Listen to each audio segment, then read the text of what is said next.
Okay, hello everyone. So, we didn't do this last year, so it's time to fix that. Okay, so for the ones who don't know what this video is all about, after all, it's been a year since I made it, what I did was I made a list of all the categories of the Game Awards and wrote my predictions down. And today, we're going to see which I got right and which I got wrong. And I did recount them, and this year was very balanced because I got of all the categories I got 13 right and 12 wrong, and I'm barely above 500, but I'll take it. I'll take that over being widely wrong.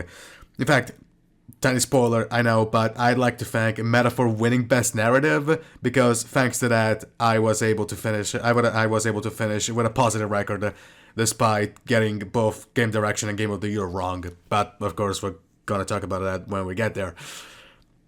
Anyway, so we got our awards, we got our winners, we got everything. So let's get on with the show, shall we? And let's start off the video by doing my three personal awards, those being Worst Game of the Year, Most Outrageous Moment, and Most Surprising Moment. For Worst Game of the Year, I'll be honest, I actually had Skulls and Bones for the longest time. And there's no really good reason why. I mean, I argued it's gonna be on everybody's worst year list because Lamau Ubisoft and quadruple A gaming experience and all that. So yeah, I put it on worst game of the year because primarily because I was expecting a lot of people to just put it there because Lamau Ubisoft. But literally last month, some guys that I was in a Discord server with reminded me of Concord and Suicide Squad Kill the Justice League. And after I spent 2 days thinking about this, and at the end I put Concord over Suicide Squad because Suicide Squad at least has the thing of being one of the games that Kevin Conroy's worked at before his death. And I say one of the because apparently there's also Batman Arkham Shadow, the VR game, that also featured Kevin Conroy's voice. They also claimed to be Kevin Conroy's last role as Batman before his death. And apparently there's like a bunch more stuff that was made that claimed to be that. So I'm gonna say one of the, just to be safe. And for Concord, okay, yeah, sure. I mean, I know that it was a live service game, and the art style was atrocious, but how do you fucking send allegedly $500 million in 8 years of work in the toilet in a week and a half? That game lasted 11, 12 days. That's a week and a half. Like, how? You're gonna be like a serious fuck up to do that, and I say $400 million allegedly because, yes, I did see that interview, or rather I saw the tweet talking about the interview of the Concord developer that said, yeah, we spent $400 million, Sony spent almost $500 million on this, but then I read another developer that said, no, that's way too over-exaggerated of an amount, that's not true, that's over-exaggerated. But then I saw another article made by another developer that said, oh no, that's actually pretty realistic when you think about it. So yeah, I said allegedly because I have no idea either. But regardless, Concord worst game of the year by a decent margin, and not that it matters because of things of a certain game that we're going to talk about later on in this video. But yeah, then for most outrageous moment of the year, again Concord lasting almost a week and a half, lasting a week and a half, was very close to being that. But at the end, I decided to give it to Japan being so pissed at Assassin's Creed Shadows that allegedly they're trying to ban it. Which I'm gonna piss off a lot of people with this one, but I get being mad about historical inaccuracies. I get being mad about your history getting squashed like that, but if you're going to spend actual time, money, and resources, if you are a government official that is going to spend time, money, and resources on doing something, on banning a game that in the grander scheme of things, it means absolutely goddamn nothing, then you should probably check your priorities. I mean, Japan, alongside Italy, is like the country, one of the oldest countries in the world, and a country that has some serious demographic issues. So, yeah, you should probably want to focus on that one over focusing on a game by a French company that, by the way, yes, I did hear that it was delayed for 2025, and apparently they delayed it because they wanted to. From what I remember, the leaker said they delayed it because they want to remove Yasuke, which is the main source of all this mess. But and of course, this whole mess. If Shadows didn't get delayed. Yeah, it's like what I put Shadows as worst game of the year purely because of this whole mess. But it was delayed, so I guess that makes it automatically eligible for worst game of the year 2025. Even if it actually means, even if that game ends up being like fantastic, like a legitimately good game, that whole mess with pissing off the Japanese government is more than enough to put it on worst game of the year contention. As for most surprising moment of the year, that goes to Konami and Team Bloober not fucking up the Silent Hill 2 remake, because, come on, when that was announced, I'm pretty sure everyone said, oh god, they're going to ruin this. I mean, even I said they were going to ruin the screw up. And then they showed that trailer in September, in the summer, that did not help matters. So yeah, it's actually incredible that the game that came out not only is faithful but also really, really good. So yeah, that's possibly the biggest surprise of the year, really. And with those awards, now let's get on. Actually, no, there's two more awards that I want to talk about, that being Player's Choice and Content Creator of the Year. Now, for Player's Choice, let's just say that I was sort of expecting the final five to be that. For the ones asking, the final five was Genshin Impact, Zenless Zone Zero, Wuthering Waves, Shadow of the Earth, and Black Myth Wukong. In fact, I wasn't mad, like a lot of people were, about the fact that there were free gachas as Player's Choice. I was more mad about the fact that now you know that votes were going to be botted, or at least so I thought. But turns out that apparently there was no bot involvement. At least I didn't hear any of it, and Jeff Keighley did not mention anything, like unlike what happened with Genshin Impact and Sonic Frontiers. Remember that whole fucking mess. So I think that maybe Wukong win is 100% legit, but who knows? Maybe they did bot it, but they did. I just didn't see closely. But yeah. As for Content Creator of the Year, yeah, I honestly thought there was like only two big contenders, having KZO and Pekora. And I said it was going to be Queso, whatever his name, whatever you pronounce his name, because of all the memes that he got. I mean, not to respect Pekora, but yeah, unfortunately, recency bias, because the memes about this guy became so big in the last couple of months. So yeah, sorry Pekora, but yeah, memes won in this case. Okay, now let's get on with the actual list. And first and foremost, it's most anticipated game. And to the surprise of nobody, it was GTA 6. It was, I said it was going to be GTA 6, and it was GTA 6. The winner was GTA 6, and it continued being GTA 6 until the game releases. Which, by the way, I'm actually surprised they didn't delay it yet. I mean, I was betting that they delay it. By this point, they would have announced they'd be delaying it, but right now they didn't say a word. So maybe it is going to get released in 2025, like they said. But yeah, want to see the game GTA 6. As for best adaptation, I said Fallout was going to win, and honestly, I almost was thinking of using a double pick choice. Oh yeah, by the way, I limited myself to 3 double picks, which I used for best RPG, best action game, and what was the other one? Best core. I almost decided to use a double pick for best adaptation, and I was going to choose between Fallout and Arcane. But I decided to stick with my guns with Fallout, and fortunately I was right. Fallout did bring home the trophy. Because, come on, that TV show is probably like the best thing Fallout got since, arguably, not even New Vegas, since since Fallout 2, at least according to the internet. I mean, I don't care about Fallout, but judging from what everybody's reaction has been to Fallout 3 and 4 and New Vegas post 76, yeah, this is like the best thing that Fallout got since Fallout 2, actually. Now, for best multiplayer, I said Helldivers 2 is going to win, and Helldivers 2 won, so no surprises there. But what is most surprising is Bad Sports and Racing Game, which I said was going to go to WWE 2K24, but instead went to EA FC 25.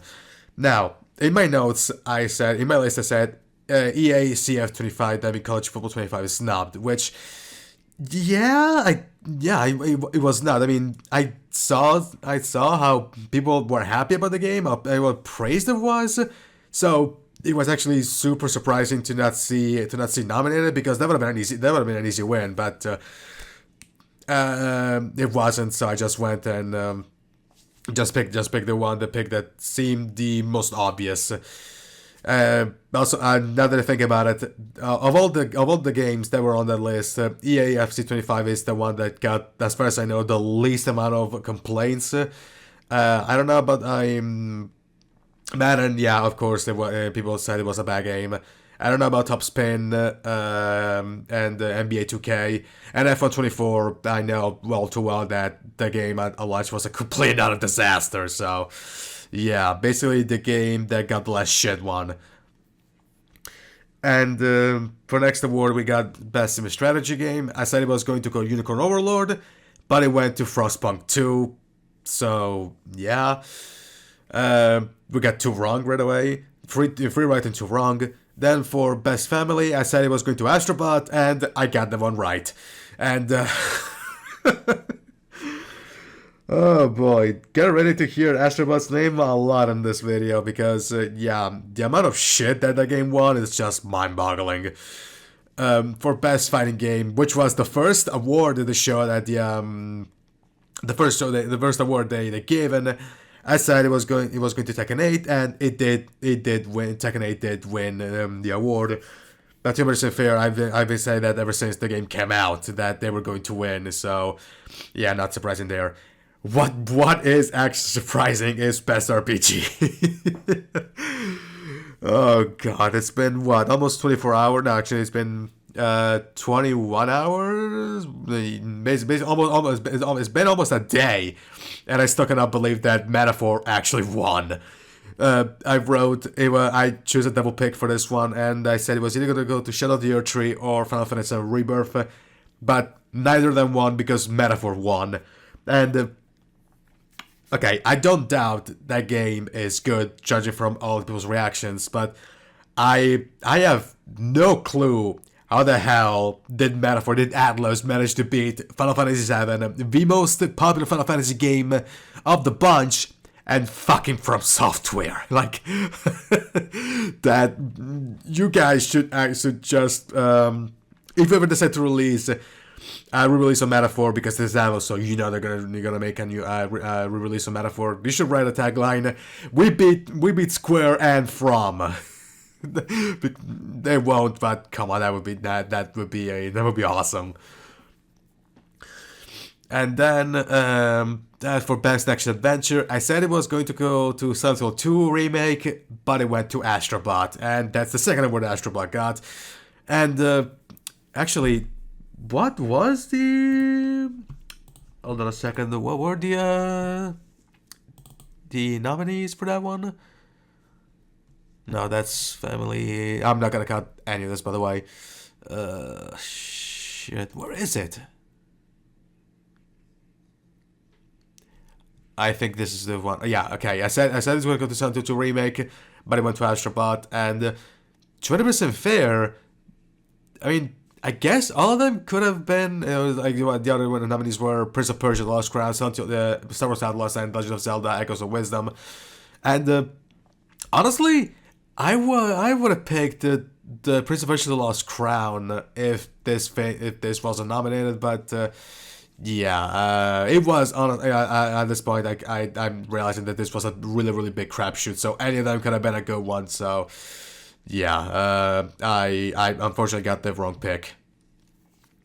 Now for best action game, and this is my second double pick of the list. And I said it was going to either Wukong or Stellar Blade. And fortunately, I did the right thing and chose a double pick because Wukong won. Wukong won. Now, I was actually thinking of just having Wukong and that's it, but I was so worried that maybe Stellar Blade was actually going to bring at least home a trophy that I decided to play it safe and go for the double pick. And this time, yeah, I should have trusted my instinct on the.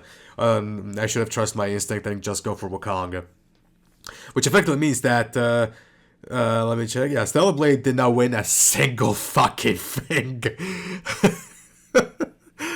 Oh wow, yeah, that's just sad. I mean, I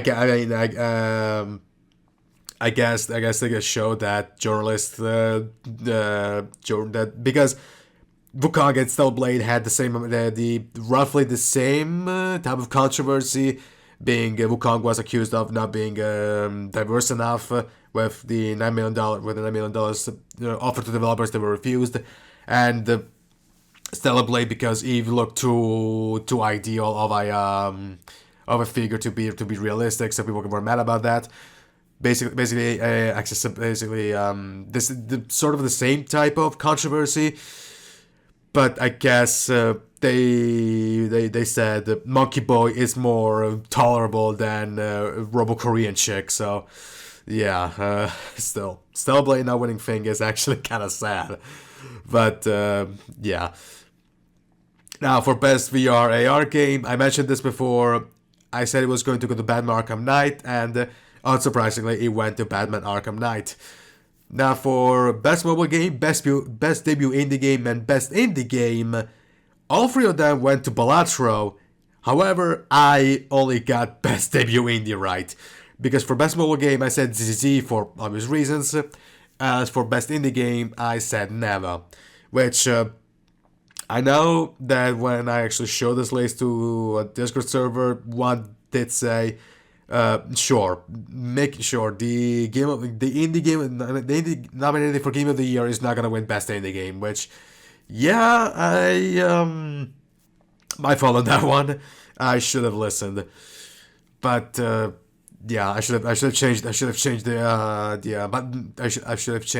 pick. But to be honest and fair, I think there was an edition of the Game Awards where Best Indie, the indie game that was nominated for Game of the Year, did not win Best Indie, and I think that was Hades. I could be wrong, but I'm pretty sure it was Hades a couple of years ago. Apologies. Now, they got Best Community Support, which I said is going to go to Helldivers 2, but it went to Baldur's Gate 3, which is a bit weird because I didn't hear a single thing about BG3 this entire year, so yeah. For Best Ongoing, I said it was going to Helldivers 2, and it did go to Helldivers 2. While Games for Impact, I said it was going to Neva, and it did went to Neva. Also, little spoilers of the nominees for Games of Impact. I only saw two games, that being Neva and the Life is Strange Double Exposure, and I basically made the choice. I made the choice of Neva, arguing this is the same guys that made Grease, and that thing they weren't getting Games for Impact when it was nominated. So I picked Neva purely because of that, and guess what? I was right. Now for innovation and accessibility, I have no idea if this video is gonna make any sense, honestly. But fuck it, I'm not gonna record it. It's like 19 minutes of recording, and I'm not willing to re-record all of that. But yeah, innovation and accessibility. Yeah, this was a crapshoot award as far as I'm concerned. I said Dragon Age: The Well Guard, but it went to Prince of Persia: The Lost Crown. But in all honesty, I'm not too mad about getting this one wrong because it was a crapshoot, so any of them could have won, really. For best performance, I said Luke Roberts, who's the voice actor of James Sunderland, was going to win this. but instead it went to the actress of Senua, which I what was her name again? Uh, Milena Jurgens. Milena Jurgens, the actress of Senua, sorry, won got Best Performance, which is apparently her second award after the one she got for the first game, which it's amazing and hilarious because amazing because I mean you got you got a second award in a category that more often than not features Hollywood actors. So congrats on that one. That's really remarkable, but hilarious because said Hollywood actors only got either one award or no award. But the former fucking the secretary of the company she works at got more than any of them, got more than all of them. So, yeah, I mean, of course, I would expect that by this point, Melinda Jurgens, which was named Jurgens by Harrison Ford. I have no idea why. Pretty sure I have no idea why. My pronunciations, but whatever. But, I mean, I would assume by this point she's taken acting school, or at least did acting classes. So, yeah, but still, the fact that she took the role as Sanwa when she was basically the secretary of Ninja Theory, and now she's got herself two awards for Best Performance, beating a really stacked not really stacked, because, I don't want to say stacked, but all of them were really good, especially Brianna White-Seraph. She was fantastic. But still, that's a getting a second award in a category that features Disney voice actors and Hollywood actors. Yeah, it's pretty remarkable, and of course it's hilarious because that's ridiculous. And for best art design, Hellblade 2 won. I said Hellblade 2 was going to win, and Hellblade 2 did win. To which no surprises there. Then for best score in music, this was my third and last double pick choice. And I went with either Final Fantasy VII Rebirth or Shadow of the Earth Tree. And thank God I went for the best score for the double pick here, because Rebirth did bring home the trophy. Which, it's actually shocking that of all the awards, Rebirth only got one. But, yeah. I mean, it's the Final Fantasy VII soundtrack. It's iconic, so of course it was going to win. But still, only one award for Final Fantasy VII Rebirth. That's insanity right there. Now for best art direction, I said it was going to Wukong, but Metaphor went on to win this. Now, I did see Wukong. I did see my sister play Wukong, and I personally. I'm not interested in playing Wukong, but from what I saw from my sister playing, yeah, the art direction in this thing is just phenomenal, and I was super convinced that it was going to win this hands down, but I guess the Persona 5 influences on the presentation and the UI of Metaphor did pay dividends in the end. So yeah, and as we previously said in the video, the game that got me a positive record for this year, Metaphor winning best narrative. I said it was going to be Metaphor, and it did go to Metaphor. Now for best game direction, I said it was going to Wukong, but it went to Astrobot, to which, yeah, I was honestly surprised. And finally, for Game of the Year, now before, excuse me, now before this happened, before they announced the actual Game of the Year winner, we all thought that Shadow of the Earth Tree was going to win, because they expanded because when we all saw the news that they were extending the requirements to make it for Game of the Year contention to DLCs, so you could be even there extended requirements. They basically allowed DLCs to be nominated for Game of the Year.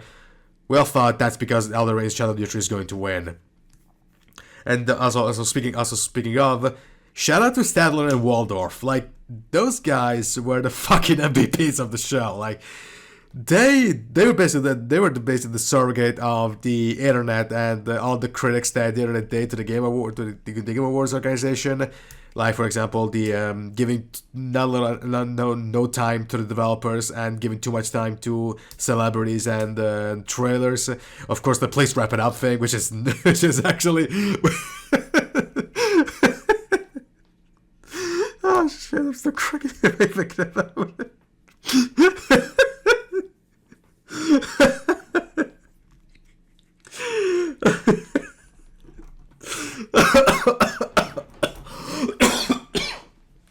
Fuck.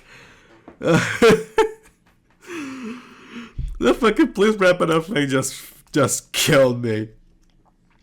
And of course, calling Keithley a bozo, which I'm pretty sure that's what a lot of people said. And of course, mentioning the fact that now DLCs can be nominated for Game of the Year. Yeah, they went the whole 9 miles on that, and that was just fantastic. But yeah, when they announced that DLCs were going to be now were eligible for Game of the Year contention, we all thought that Shadow the Urchin was going to win, and so I did put it as I did say that Shadow the Urchin was going to win Game of the Year, although I did say and this is in capital, all capital letters, although anything is good except that, and yeah, Astrobot won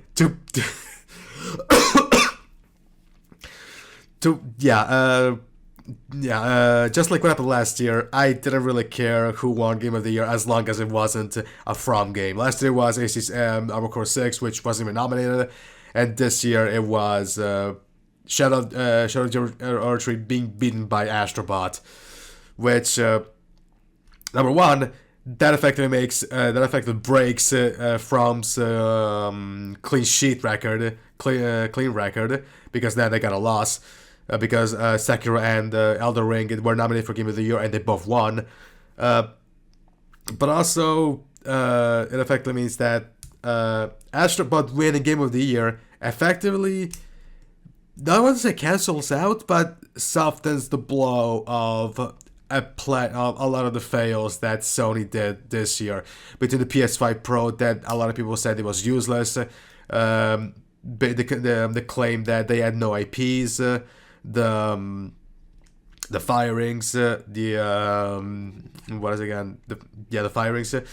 Then what was it again? The failure of Concord, of course. Despite all the fails, this somehow, Astrobot winning effectively gives Sony and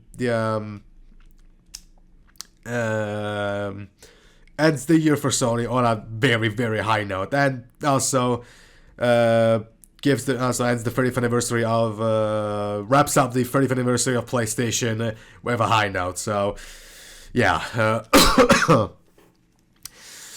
So as we said at the beginning of the video, I got 13 right and 12 wrong, so barely about 500.